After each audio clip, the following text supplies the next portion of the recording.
Nah, ketemu teman-teman nih. Nah, saya kan bukan asalnya dari Aceh nih ya. Terus waktu ke Aceh ini memang saya udah lama sih di Aceh, udah 10 tahun lebih. Cuman di komunitas yang saya sering ikutin itu banyak orang yang galau kalau untuk diajak jadi pengusaha. Kenapa sih kira-kira masyarakat Aceh itu kurang begitu ngetren kali ya? Atau karena mungkin pengusaha itu memiliki penghasilan yang nggak pasti dibanding PNS. Itu menurut teman-teman gimana nih? Nah, Bu Iren sendiri ini, sebenarnya Bu Iren itu kalau untuk berkarir tuh lebih tertarik yang mana? Karena saya kan basicnya paramedis ya. Dan dari dulu saya tuh emang udah seneng di dunia sosial gitu loh Mbak. Dan ke pengusaha atau entrepreneurnya sendiri, dan memang itu juga udah tertarik dari sejak lama.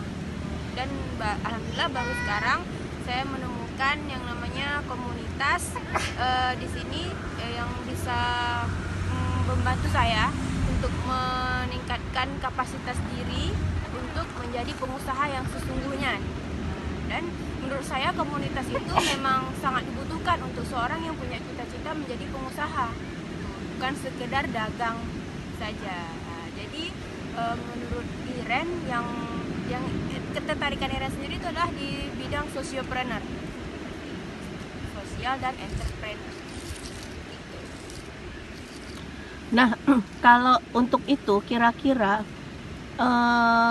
bidang seperti apakah yang bisa melibatkan atau bisa bergerak di bidang sosiopreneur?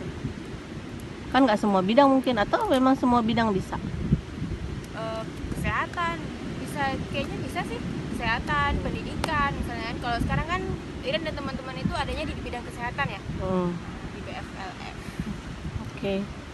Kayaknya menarik sih, nanti kita record lagi deh untuk informasi untuk teman-teman YouTube selanjutnya.